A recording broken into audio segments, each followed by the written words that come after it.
Assalamu alaikum wa rahmatullahi wa barakatuh.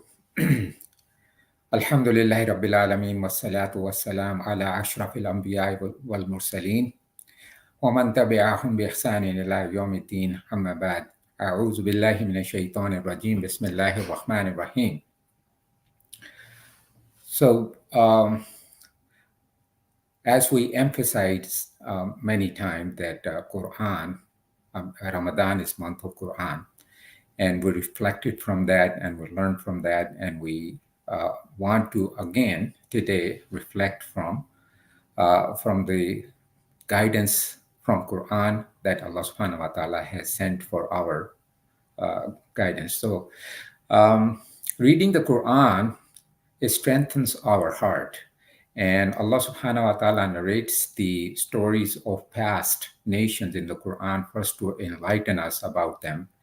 And these stories are also shared in order to give us comfort and solace that look, were people before you who endured many intense challenges, and if they persevered and were victorious, so would you too. And if you rely on me, meaning Allah subhanahu wa ta'ala, and follow my commands, then the success is, inshallah, will be there. So Allah subhanahu wa ta'ala says, وَكُلًّا نَقُصُّ عَلَيْكَ مِنْ أَنْبَاءِ الرُّسُلِ مَا نُثَبِّتُ بِهِ فُؤَادَكَ. And each story we relate to you from the news of the messengers is that by which we make firm your hearts. In Surah Al-Hud, ayah number 120. And a similar ayah appears in Surah Yusuf, لَقَدْ كَانَ فِي قَصَصِهِمْ عِبْرَةٌ لِأُولِي الْأَلْبَابِ.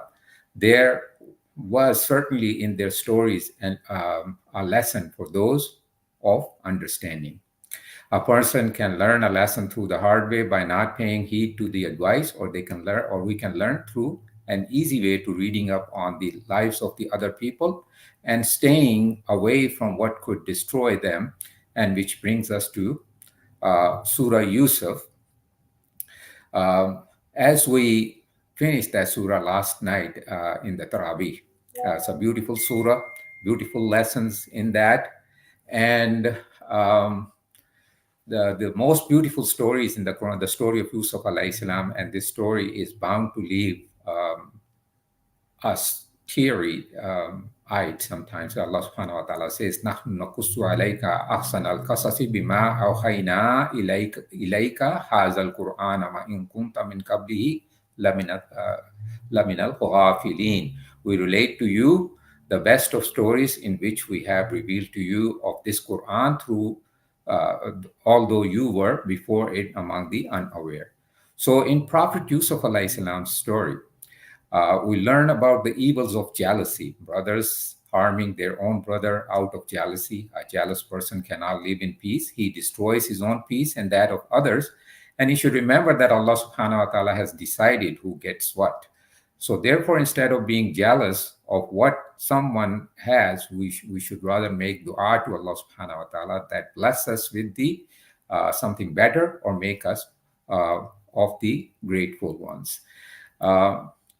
Another cure of jealousy is that instead of looking at what people have been gifted, so would see what Allah subhanahu wa ta'ala has given us. Perhaps there is something that we have and they don't. And for example, somebody may be married, but person he's married to, or he or she is married to, it doesn't respect her or provide her for any emotional support. On the other hand, somebody who is not married, but his or her parents are kind and loving, jealousy blinds us. Sometimes when evil thoughts come to our mind, we seek refuge from Allah subhanahu wa ta'ala. So the first lesson is about jealousy, because the jealousy of the brothers, they wanted to get rid of Yusuf alayhi salam, and by making excuses to their father, they took him with him, because he was getting the affection of the Yaqub alayhi salam, who was the father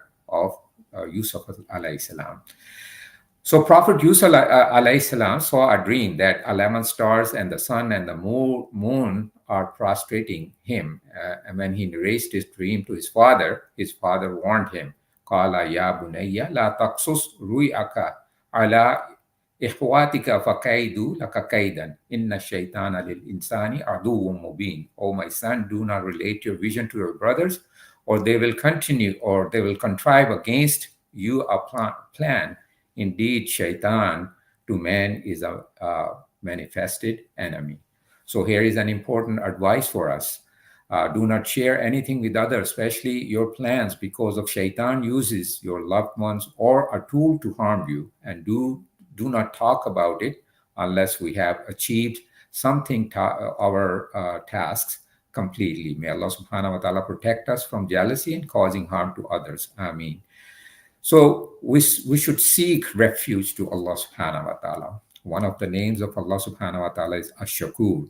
He is the most appreciative of his servants' deeds. And when sins becomes accessible to a person and that person chooses to stay away from it for the sake of Allah subhanahu wa ta'ala, Allah subhanahu wa ta'ala elevates such a person in status. And we see this in the beautiful story of Prophet Yusuf. A beautiful, wealthy woman tries to seduce him in the privacy of her house. And there was nothing that could stop them besides the fear of Allah subhanahu wa ta'ala. So Yusuf alayhi salam replied to her offer, Qala ma'azallah innahu rabbi ahsana mathwa innahu la yuflihu zalimun. I seek the refuge of Allah subhanahu wa ta'ala. Indeed, he is my master who has made good my residence. Indeed, wrongdoers will not succeed. So what a response to something in the moment of weakness. And one of the people who will be shaded on the day of judgment will be those who were invited to commit a sin with everything facilitated, and they refuse for the sake of Allah subhanahu wa ta'ala. So no matter how many necessary precautions are made, one cannot hide from Allah subhanahu wa ta'ala. And we are always in his sight. And this is also aware, and he is also aware of what we conceal in our hearts. Those who abstain from immoral behavior live a far happier life. And when our nafs inspires us to commit a sin, one should think for the moment, how will I face Allah subhanahu wa ta'ala? Where will this take me? Live a clean life with clean conscience, and everyone will be in peace. Prophet Yusuf alayhi salam was thrown in jail for a sin that he never committed. Yet look at his contentment. He said, my Lord, prison is more to my liking than that to which they invite me. And if you do not award from me their plan, I might incline towards them and thus be of the ignorant one. The ayah number 33. It requires a heart of gold to be at peace or be at peace while being in prison without committing any wrong. And he remained there for 7 years, worshiping Allah subhanahu wa ta'ala and inviting other people towards goodness. And what about his father, Yaqub alayhi salam, who was not only father, he was a prophet himself. But look at what he says. Qala innama ashku bathi wa huzni ilallahi wa alamu minallahi ma la ta'lamun. I only complain of my suffering and my grief to Allah subhanahu wa ta'ala. And I know from Allah subhanahu wa ta'ala that which you do not know. Ayah number 86. So he sheds tears, yet he was at peace with Allah subhanahu wa ta'ala. And according to some narrations, some scholars, Prophet Yusuf alayhi salam was distanced from his family for 40 years. Subhanallah. And for 40 years, Prophet Yaqub alayhi salam did not complain about his condition to people. He had firm faith in Allah subhanahu wa ta'ala, and he only asked of Allah subhanahu wa ta'ala for his help, that he will reunite him one day. And what is the condition? Of our heart, if we look at the our worldly matters, that something happens, and for something we will start complaining about something, in a moment. So what it means is to cleanse our heart from any kind of rancor, bitterness that is long lasting. When one looks at the life of Prophet Yusuf alayhi salam for a worldly perspective, one should say that his life was in a mess, and he was separated from his loving father at a younger age, sold as a slave, abused, and thrown in jail without committing any sin. those were his tests from Allah subhanahu wa ta'ala. And to clear these tests, Allah subhanahu wa ta'ala blessed him with immense wisdom, maturity, affection, and optimism. And if we were in his place, we would probably be filled with bitterness. And this is the lesson of this surah, that if you have rancor in your heart against anyone, eliminate it at once, and you won't be in peace otherwise. And another lesson that we learned from this surah is, forgive those who have wronged you. An expected reaction when one meets their persecutor would be to confront them for their wrongdoing. But this is not how a friend of Allah deals with people. When Yusuf alayhi salam met his brothers, he said, "Qala la tasriba alaykum al-yawm. Yaghfirullahu lakum wa huwa arhamur rahimin." No blame will be there upon you. Allah subhanahu wa ta'ala will forgive you, and He is the most merciful of the mercifuls. So being a minister, he had the power, and he was in position to punish them but he rather chose to forgive them. Not only that, but he also makes dua for their forgiveness. And if we were in that place, what would we do? So this is something that we reflect upon in our life, because tests are from Allah subhanahu wa ta'ala. And while we are going through those tests, Allah subhanahu wa ta'ala raises our ranks. Whenever we are faced with some kind of difficulty, it is that Allah subhanahu wanted to do something or bring something better for us. Allah subhanahu wa ta'ala elevates our status through our tests, but we are too narrow-minded to see the bigger picture. Our thinking is limited to what we see before us, instant gratification. Yusuf alayhi salam understood his situation. He knew it was Shaitan who inspired his brother to do injustice to him. However, had his not happened, he would not have been at the position where he was today. So he was thankful to them. So some things, in the worst of the situation, another lesson that we can get from this surah is that speak positive words. When the family reunited, Yusuf alayhi salam refused to talk about anything negative. Rather, look at what he says in ayah number 100. He was certainly good to me when he took me out of prison and brought you here from Bedouin life after Shaitan had induced estrangement between me and my brother. Indeed, my Lord is sublime, and he wills. Indeed, he is who is knowing, the all wise. He could have complained. He could have said that Allah subhanahu wa ta'ala separated me from my family, or Allah subhanahu wa ta'ala made me a slave, or had me thrown in the jail for not committing any kind of sin or for no reason.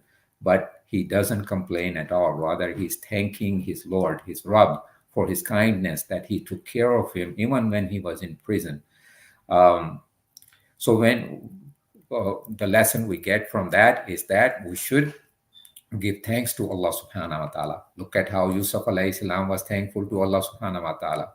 Rabbi qad ataitani min al-mulk wa 'allimtani min ta'wil al-ahadith fatir as-samawati wal ard anta waliyyi fid dunya wal akhirah tawaffani musliman wal hikni bis salihin.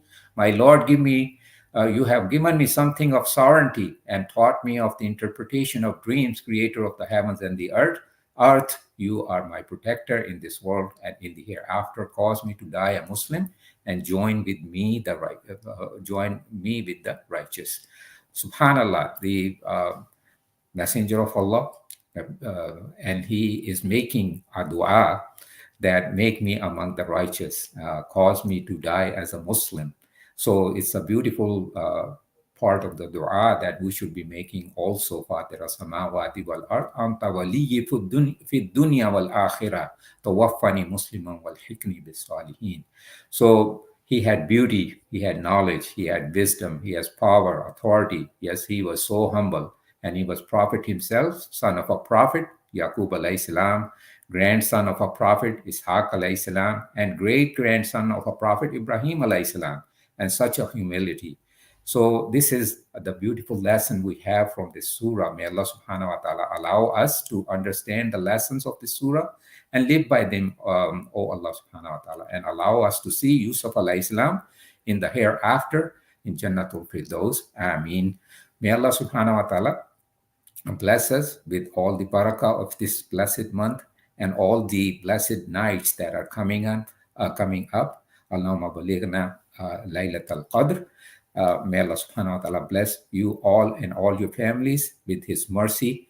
Subhanaka Allahumma wa bihamdika. Ashhadu an la ilaha illa anta astaghfiruka wa atubu alayk. Subhana rabbika rabbil izzati amma yasifun. Wa salamun ala al-mursalin. Walhamdulillahi rabbil alamin. Wal asr innal insana lafi khusr. Assalamu alaikum wa rahmatullahi wa barakatuh.